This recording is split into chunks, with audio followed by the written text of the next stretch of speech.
बिस्मिल्लाहिर्रहमानिर्रहीम। अस्सलाम वालेकुम नाज़रीन, आप यूट्यूब चैनल देख रहे हैं। मैं इमरान खान हूँ। मैं अपना वीलॉग शुरू करता हूँ मुफ्ती मुनीब के एक बयान से।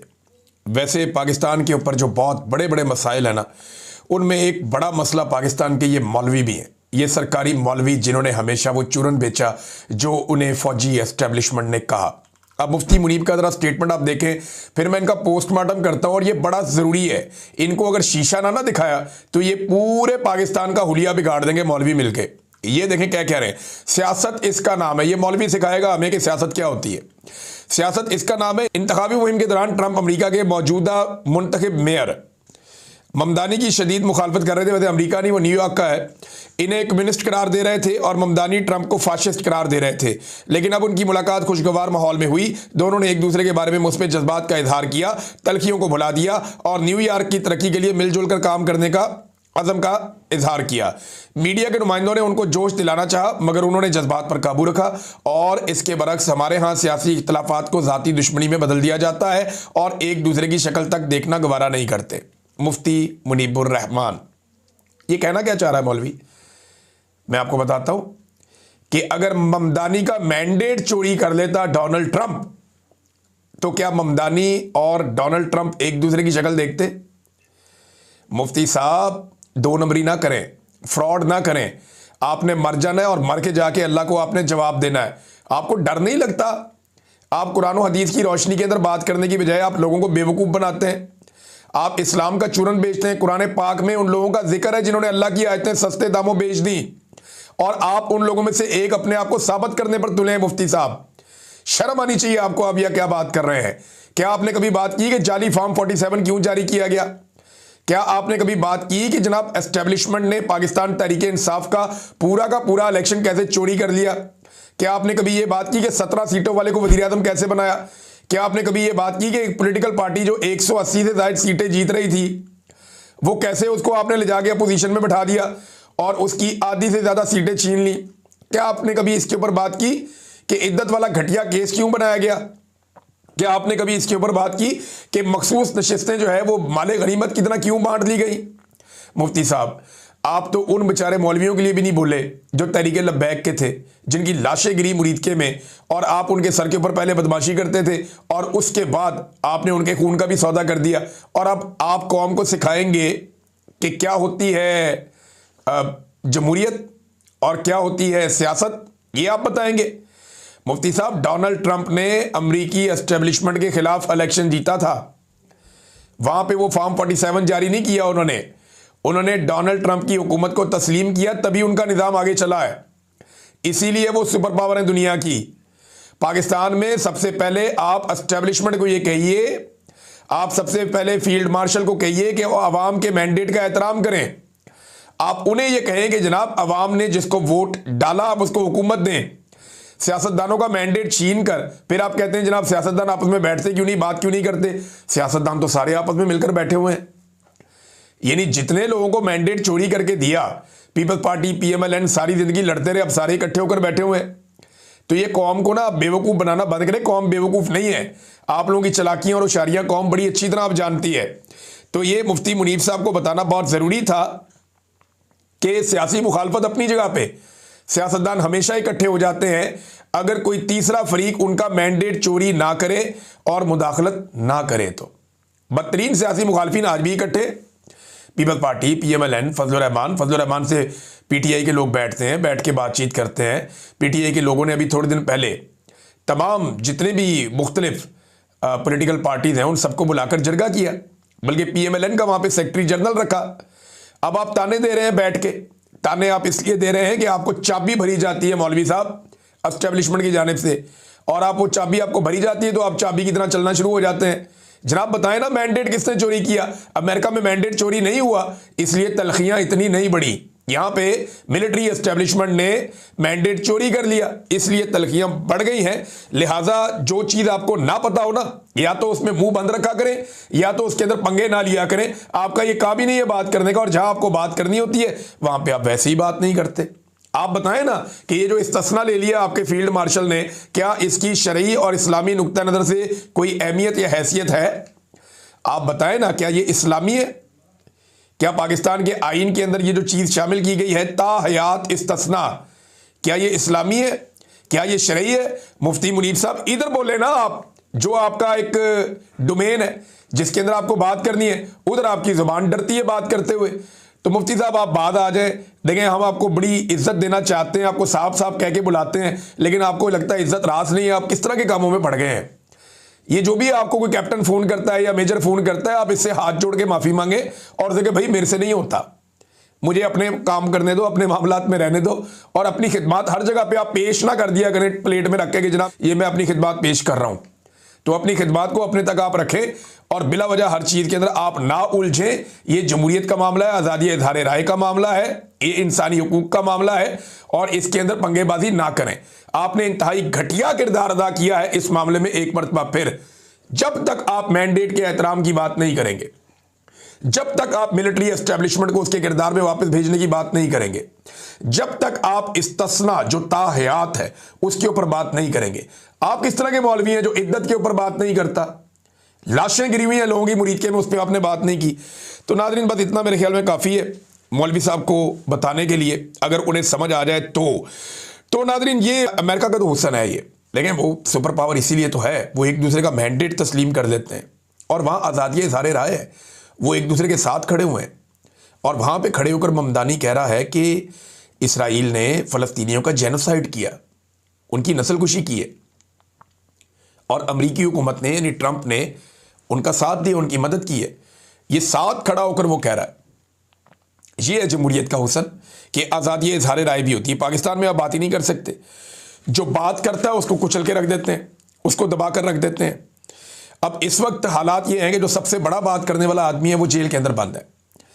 यानी सिर्फ आसिम मुनीर साहब की एक्सटेंशन और इस्तिस्ना के चक्कर में पाकिस्तान का साबिक वज़ीर आज़म और पाकिस्तान का सबसे मकबूल कौमी लीडर इमरान खान, उसके बुनियादी जो हुकूक हैं वो मुअत्तल कर दिए गए हैं।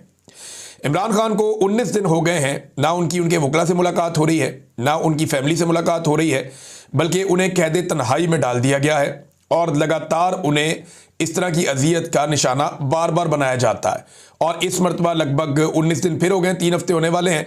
और अब ये इतला ये मेरे पास कि मंगल वाले दिन जब इमरान खान साहब की बहनें या फैमिली के लोग मुलाकात के लिए जाएंगे अडयाला जेल में, तो बहुत बड़ी तादाद में कारकुनों ने और लीडर्स ने फैसला किया कि वो पंजाब से और खैबर पख्तूनख्वा से अडयाला जेल के बाहर पहुंचेंगे।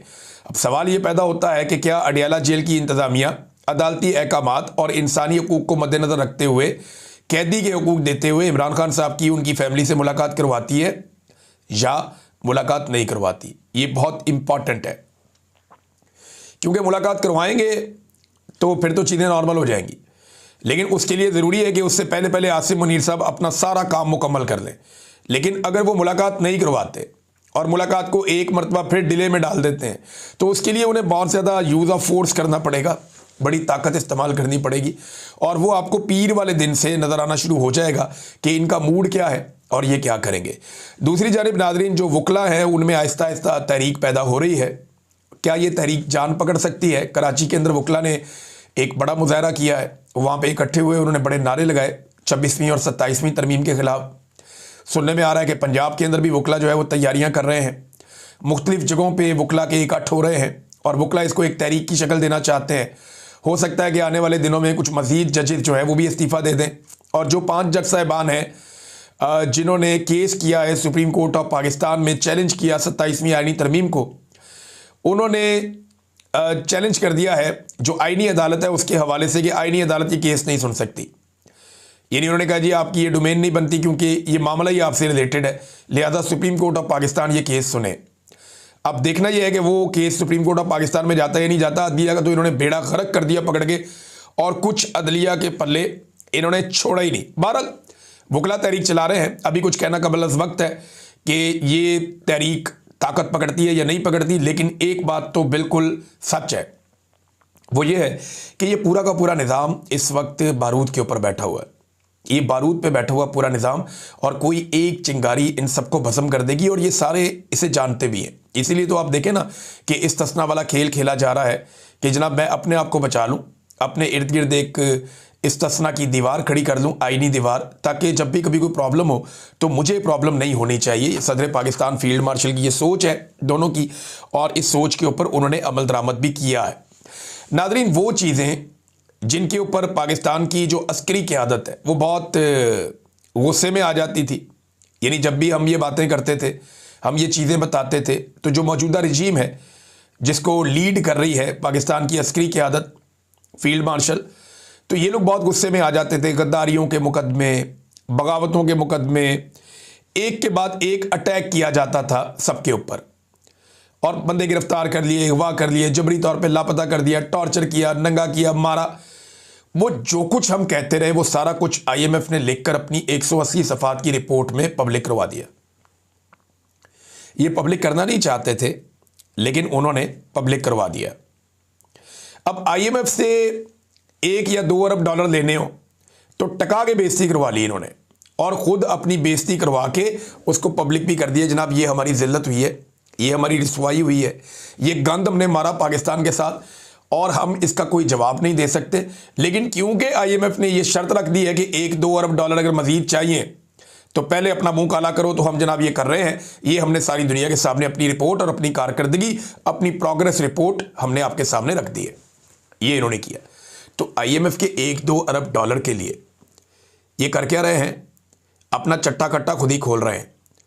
जबकि ओवरसीज पाकिस्तानी जो 30 अरब डॉलर से ज़्यादा हर साल देते हैं, 30 अरब डॉलर से ज़ायद, कई गुना ज़्यादा आईएमएफ से, वो जब तनकीद करें तो उनको एयरपोर्टों पे तंग करते हैं, उन्हें परेशान किया जाता है, उन पे मुकदमात दर्ज किए जाते हैं, उन्हें गद्दार करार दिया जाता है। तो आईएमएफ को आप गद्दार क्यों नहीं कह रहे? पाकिस्तानियों को आप गद्दार क्यों कहते हैं? फ़र्क सिर्फ गोरी चमड़ी का है। इनके अंदर से ना गुलामी अभी तक गई नहीं, ये आज भी गुलामाना सोच के हामी है, इनके दिमाग में आज भी गुलामी है, ये अपने आप को आज़ाद कर ही नहीं पाए। सिर्फ चमड़ी सफ़ेद होनी चाहिए, फिर ये बूट पॉलिश कर देते हैं। और अगर चमड़ी पाकिस्तानी हो और पाकिस्तानी लोग तनकीद करें तो उनको ये गद्दार भी कहते हैं, बागी भी कहते हैं, मुकदमे भी करते हैं, जेलों में भी डालते हैं, और उनके लिए ज़मीन भी तंग करते हैं। अरशद शरीफ यही बात करे तो उसे निशान इबरत बना दिया जाता है, और यही बात आईएमएफ करे तो मसला ही कोई नहीं है। यही बात कुछ अर्सा पहले जो है शहबाज राणा ने कही तो उसको जनाब मुकदमे का सामना करना पड़ गया। यही बात मैंने कही तो मेरे साथ क्या कुछ इन्होंने कर दिया, और यही बात आईएमएफ करे तो फ़र्क ही कोई नहीं पड़ता। फ़र्क जो है वो सिर्फ और सिर्फ सफ़ेद चमड़ी का है। इनके अंदर से गुलामी आज तक निकली नहीं है। और पाकिस्तान का मीडिया जिसे सवालात उठाने चाहिए वो तो मुकम्मल तौर पे कंट्रोल कर लिया गया है। मिसाल के तौर पे आप ये देखें कि मीडिया में जो चीज़ें डिस्कस होनी चाहिए वो बिल्कुल नहीं हो रही। यानी ये 5300 अरब रुपए की जो माली बेसाब्तियाँ और करप्शन है, इस पे मीडिया में कितने प्रोग्राम हुए आपको नज़र नहीं आएंगे। 6.5% वाली जो एक करप्शन है पाकिस्तान में, ये लगभग 24 अरब डॉलर्स बनते हैं सालाना। ये इतनी बड़ी करप्शन जो पाकिस्तान में, और ये पिछले साल के हैं, इस साल और बढ़ जाएगी। तो ये इतने बड़े पैमाने पे जो करप्शन पाकिस्तान में हो रही है उसके ऊपर तो मीडिया प्रोग्राम नहीं कर रहा। अदलिया और इदारों की जो तनज़ली हो रही है उस पर प्रोग्राम नहीं हो रहे। ब्लूमबर्ग की एक रिपोर्ट आई, मैंने आपको पढ़ के सुनाई पिछले वीलॉग में, उस पर प्रोग्राम नहीं हो रहे। फाइनेंशियल टाइम्स की एक रिपोर्ट आई, उसके ऊपर कोई प्रोग्राम नहीं हो रहे। हालांकि द इकोनॉमिस्ट का एक डिजिटल प्लेटफॉर्म है, उसके ऊपर एक अजीबोगरीब मुतनाज़ किस्म का आर्टिकल लिख दिया गया, ही सेड शी सेड करके, उसको उठा के पूरे पाकिस्तान के मीडिया में छपवा दिया। और ये दबाव पाकिस्तान की एस्टेब्लिशमेंट की जानिब से आता है, मिलिट्री एस्टेब्लिशमेंट की एजेंसियों की जानिब से आता है। आईएमएफ की 186 सफ़ात पर मीडिया में उस तरह बहस नहीं हो रही जैसे होनी चाहिए। गजा में फ़लस्तीनियों को निहत्ता करने की करारदाद क्यों पास करवाई, ये सवाल पाकिस्तान का मीडिया नहीं उठा रहा। फ़ौज भिजवाने का क्या प्रोग्राम है, ये सवाल भी नहीं उठा रहा। अमेरिका से ये किस किस्म के ताल्लुकात बना रहे हैं और किस किस्म की सौदेबाजी अमेरिका के साथ करके आए हैं, इस पर हमने कोई प्रोग्राम्स नहीं देखे। फिर हमने नहीं देखा कि ताहयात इस्तिस्ना किस खौफ की बुनियाद पर लिया गया है दो अहबाब की जानिब से, फील्ड मार्शल और सदर पाकिस्तान। इन्होंने ताहयात इस्तिस्ना क्यों लिया, इसके ऊपर भी कोई जवाब नहीं है, कोई सवाल नहीं है मीडिया में। फिर इमरान खान साहब की बहनों पर तशद्दुद का जिम्मेदार कौन है? मीडिया तशद्दुद नहीं मानता तो तशद्दुद की जिम्मेदारी का तायुन और इसके ऊपर सवाल क्या उठाएगा? फिर जो सानिया मुरीद के उसके अंदर क्या हुआ, रिजवी बरादरान अभी तक कहाँ है? मुआशी तबाही जो SIFC के कारनामे हैं, इनमें से किसी चीज़ के ऊपर पाकिस्तान के मीडिया में आवाज़ नहीं उठाई जा रही। अच्छा, इसमें एक बड़ी इंटरेस्टिंग चीज़ है, वो ये है कि 2.5 साल पहले SIFC बनाया गया था और ये कहा गया था कि जनाब कमाल किस्म का हमने एक इदारा बना लिया, आर्मी चीफ इसके अंदर शामिल है, जर्नैल इसके अंदर अलग अलग जगहों पे हमने बिठा दिए हैं। अब पाकिस्तान को तरक्की से कोई नहीं रोक सकता और $100 अरब की पाकिस्तान के अंदर बैरूनी सरमायाकारी आएगी। जब बनाया था ना ये SIFC तो कहा गया था कि $100 अरब की बैरूनी सरमायाकारी पाकिस्तान में आएगी, मगर $1 अरब की भी बैरूनी सरमायाकारी पाकिस्तान में नहीं आई SIFC बनने के बाद। अब IMF की रिपोर्ट में पता चला है कि वहां पे तो शफाफियत ही नहीं है SIFC के अंदर, बस अपने मनपसंद अफराद को ठेके दे दिए जाते हैं और कुछ भी नहीं है। ये बात मोहम्मद जुबैर साहब भी बता रहे थे, ये बात जो है वो तैमूर झगड़ा साहब भी बता रहे थे, इमरान खान साहब के साथी हैं। तो अब पोल खुलना शुरू हो गए हैं, लेकिन मीडिया इसके ऊपर बात ही नहीं करता, आवाज ही नहीं उठाता। फिर एक और चीज़ है नाज़रीन, ये बड़ी इंटरेस्टिंग है, इसके ऊपर आपने गौर करना है। IMF को पाकिस्तान की हुकूमत ने बताया, क्योंकि IMF डिफरेंट जाके महकमों से मिल रहा था ना, इदारों से मिल रहा था, उनसे बात कर रहा था। जैसा कि उसने जुडिशरी में जाके बात की, जो तहकीकाती इदारे उनमें बात की, जैसे जो एहतसाब के इदारे उनमें बात की, पार्लियामेंट से बात की, अलग अलग जगहों पे IMF ने अपनी रिपोर्ट तैयार करने के लिए पहले अपने एक्सपर्ट्स को कनेक्ट किया मुख्तलिफ शोबों के साथ। तो इसमें जनाब उनको बताया गया कि हमने रिकवर किया है पैसा, और ये बहुत बड़ा पैसा है जो हमने रिकवर किया है, तो हम जनाब बड़ा काम कर रहे हैं करप्शन के खिलाफ।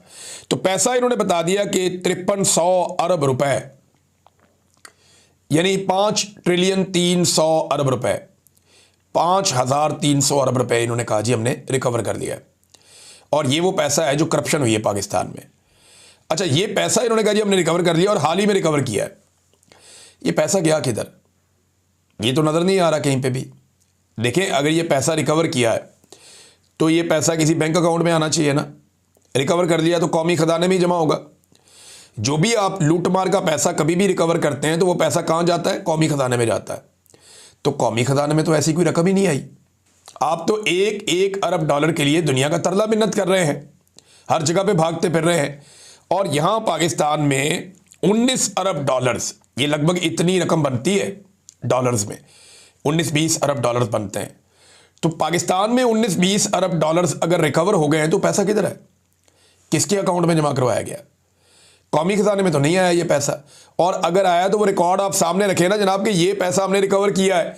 ये सारा डाटा भी 2 नंबर देते हैं और हर जगह ये पकड़े जाते हैं। यहां पे इन्होंने IMF को कह दिया कि हमने ये पैसा रिकवर किया है, ये करप्शन हुई है, हमने ये रिकवर कर लिया है। IMF ने उसको ऐसे छाप दिया इन पे भरोसा करके। अब वो पैसा कौमी खजाने में कहां जमा हुआ इसका कोई रिकॉर्ड मौजूद नहीं है, और ये पैसा कौन ले गया इसका भी पता नहीं है। नाज़रीन, तारिक मतीन साहब ने सारा ही पोल खोल दिया, DG ISPR जो गए डाउ यूनिवर्सिटी में कराची में, तो उन्होंने बताया जनाब कि वहाँ पे देखें बच्चों को ज़बरदस्ती बैठाया गया, और एक तो बच्चों को मजबूर किया गया कि हाई प्रोफाइल दौरा हो रहा है तो आप सब ने अपनी हाज़िरी यकीनी बनानी है। जितनी भी मजबूरी हो, जो बच्चा नहीं आएगा उसके जो 5 नंबर जो इंटरनल असेसमेंट है उसके अंदर से उनके 5 नंबर काट लिए जाएंगे। कितनी बड़ी ज़्यादती है कि अगर आपने DG ISPR का दौरा मिस कर दिया तो आपके 5 नंबर कट जाएंगे। DG साहब को चाहिए कि इंतज़ामिया को फ़ोन करके कहें कि बच्चों के नंबर ना काटें। नंबर 3, सवालात जो हैं वो भी लिख कर दिए जाएंगे बच्चों को, यानी 10 बच्चे चुने जाएंगे, उन 10 बच्चों को सवालात हालात हाजरा पे लिख कर दिए जाएंगे ताकि DG साहब की तबीयत पे कोई सवाल नागवार ना गुजरे और अच्छे माहौल के अंदर कामयाब दौरा हो जाए। और ये जो एक पेपर जारी किया गया वो तारिक मतीन साहब ने दिखाई दिया पेपर, उस पेपर के अंदर बाकायदा लिखा हुआ है, बाकायदा उस पेपर के अंदर लिखा हुआ है कि इस दौरे को कामयाब बनाना है, बड़ा ज़रूरी है, और इसके लिए 10 सवालात भी आप देंगे, बच्चों की हाज़िरी भी आपने यकीनी बनानी है, और इसके अलावा जो नहीं आएगा उसके नंबर भी काट लेंगे। अंदाज़ा करें नादरीन, ये हालात हैं पाकिस्तान के। आखिर में नादरीन मैं एक चीज़ गुजारिश करना चाहता हूँ, आज शहीद अरशद शरीफ साहब के हवाले से हमारा एक प्रोग्राम है और ये प्रोग्राम बर्मिंघम में है।